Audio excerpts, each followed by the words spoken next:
Hello पिलामाने ए video आम देखा षष्ठ श्रेणी भाषा ओडिया साहित्यर प्रश्न एवं उत्तर। तो चलो डेनोक वीडियो को स्टार्ट करबा। ता पूर्व जदि चैनल नुआ अच्छो चैनल को सब्सक्राइब करबा सहित पाखर थिबा बेल आइकन को प्रेस करबा को जमार भूलिबनी। तो चलो वीडियो को स्टार्ट करबा। एठार तुम तुम ना रोल नंबर विभाग तारीख विद्यालय नाम ब्लॉक एवं जिला लेखिबो पिलामाने। तापर कौन कही प्रथम प्रश्न देख तुम जो प्रथम प्रश्न ये तुम जो पाराग्राफटा देती पैराग्राफ टी पढ़ी पार जो मैंने इंटरेस्टेड है ये पैराग्राफ ही तुम प्रश्न आसो 1 ରୁ 6 नंबर पर्यंत। तो ये पैराग्राफ टी मोर पढ़ी तुम क्वेश्चन आंसर कर देछि। देख कौन कही दाम्बुला गुंफा मंदिर आउ क्यों नाम परिचित। दाम्बुला गुंफा दामुला स्वर्ण मंदिर नाम परिचित। तापर 2 नंबर कौन कही यही गुंफा मंदिर केतोटी गुंफा को नहीं निर्मित होइछि। तो 5टी गुंफा को नहीं ये मंदिर ये गुंफा निर्मित होइछि। तापर 3 नंबर यह विश्व ऐतिह्य स्थल मान्यता कहीं दि जाइछि जेहेतु हाम्बुल गुंफा मंदिर बौद्ध भिक्षुक पूजा स्थान असंख्य प्राचीन भित्तिचित्र एवं मूर्ति रही विश्व ऐतिह्य स्थल मान्यता दि जाइछि। मान्यता शब्दटी को व्यवहार करी गोटे वाक्य लेख। देख कोणार्क मंदिर ओडिशार एक धार्मिक स्थल भाव में मान्यता पाई मान्यता लगे ना मान्यता प्राप्त। तापर यह दाम्बुला गुंफा मंदिर कहीं कहुए दाम्बुल निर्मित होता दाम्बुला गुंफा कहुए। 6 नंबर तले दी वाक्यटी को नहीं प्रश्नटी प्रस्तुत कर। 1000 वर्षर प्राचीन कलाकृति मंदिर को आच्छादित कर रखी। मंदिर को कौन आच्छादित कर रखी क्वेश्चन मार्क। 7 नंबर पूर्व दिगरे किए उई आसती। पूर्व दिगरे रवि उई आसती। कविंकर क्यों सबू अभुला स्मृति कवितार स्थान पाई। गाँव कविंकर अभुला स्मृति गाँव दृश्य सूर्यंकर उदय पक्षी मानकर स्वर श्यामल और सबुज क्षेत्र अभुला स्मृति को मन पकाउछंती कवितार स्थान पाई। देख तापर कही कविता को पढ़ी 7 ରୁ 12 नंबर पर्यंत प्रश्न उत्तर लेख। ये कविता जो मैंने पढ़ा इंटरेस्टेड पढ़ी पार बुझीला। तापर कौन देखिए कवितार पाइक पिला संपर्क में क्यों सब कथा कहुई। कवितार पाइक पिलार साहसिकता विषय कहुई। 10 नंबर कौन कही कवि कहार सुर को मनोहर बोली कहते। कवि पक्षी मानकर स्वर को मनोहर बोली कहते बुझीला। तापर 11 नंबर कौन कही कवितार एका भली शुभुवा शब्द को खोजी शून्यस्थान पूर्ण कर। रवि छवि राजी आजी बुझीला। तापर 12 नंबर देखा कवि निज गाँ कथा मन पकाउछंती कहीं गाँर छवि सुंदर और अभुला होइथिबारु कवि निज गाँर कथा मन पकाउछंती। तापर 14 नंबर कौन कही जे देशे जन्मी मुहि अच्छी जो देशे जे देशर वायु बही निश्वास प्रश्वास सरल भाषा लिखा कही सरलार्थ ये लिखिपर जे देशे डट डट निश्वास प्रश्वास। उक्त पद्यांशटी आम पठित साहित्य बहिर जो पाठ आसी पाठर ना कह एवं एठारे तुम यहाँ वर्णना करके लिखिपर। यार आंसर मुझे टेलीग्राम रे प्रोवाइड करदेवी जो तुम इंटरेस्टेड। तापर 13 नंबर भी देख ये भी तुम आम टेलीग्राम रे प्रोवाइड करदेवा आंसर जेहेतु मुझे फाइंड आउट कर पारि नी बुझिला। तापर कही तले दी जाइए किए क्या कहते जहाँ पना आपण मते क्षमा करेंगे मु केवल मोर कर्तव्य करछि आपण मते क्षमा करना तो ना जमी काजी सुल्तान को राय घोषणा कर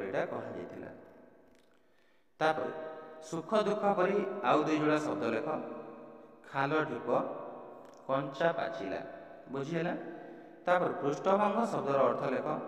कौन सी घटना को मुकाबिला कर न पारी पछकू पलाइबा यहाँ हूँ पृष्ठभंग शब्दर अर्थ। तापर 18 नंबर कौन कही शिष्य शब्दर लिंग परिवर्तन कले कौन हम शिष्यर कौन हम शिष्या है बुझीला। तापर पिला माने 20 नंबर 19 नंबर मिस अच्छे देखा।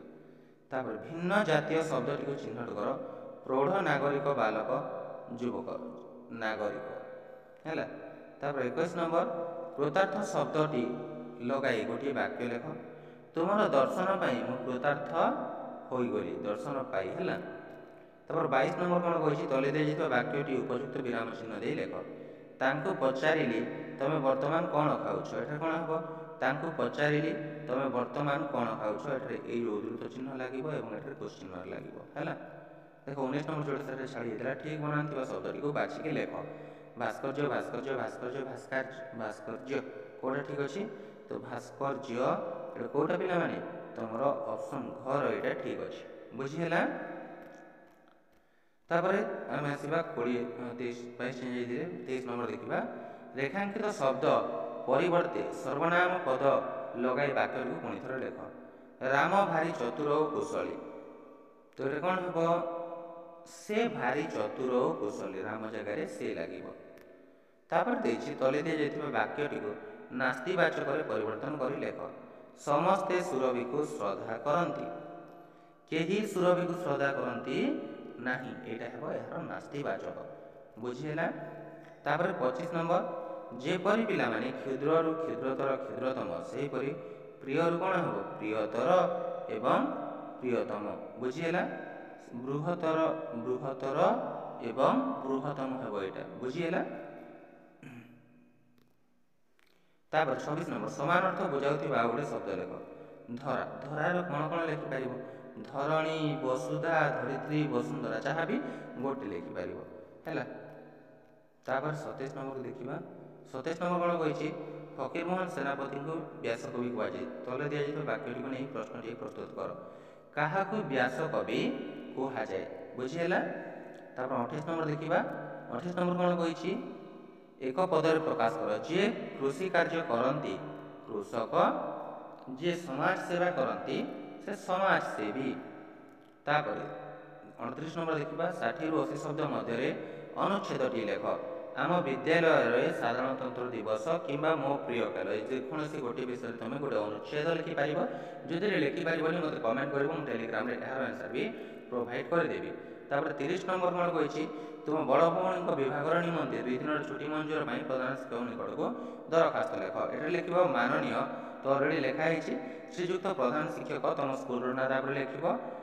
ତାପରେ ଏଠାରେ ବିଷୟ ଲେଖିବ ଯେ ଭଉଣୀର ବାହାଘର ନିମନ୍ତେ 2 ଦିନର ଛୁଟି ମଞ୍ଜୁର ପାଇଁ ହେଲା, ଶ୍ରେଣୀ ଶିକ୍ଷକଙ୍କ ଜରିଆରେ।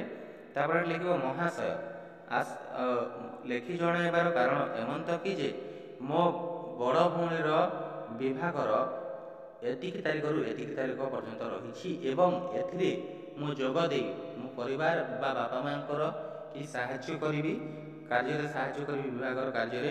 ଏଥିପାଇଁ ମୁଁ ଆପଣଙ୍କୁ ଏଣୁବିନୀତ ଅନୁରୋଧ କରିକି ଯେ ଉକ୍ତ ଦିନ ଗୁଡ଼ିକରେ ମୋତେ ଛୁଟି ମଞ୍ଜୁର କଲେ ମୁଁ ଆପଣଙ୍କଠାରେ ଚିର ଉପକୃତ ହେବି।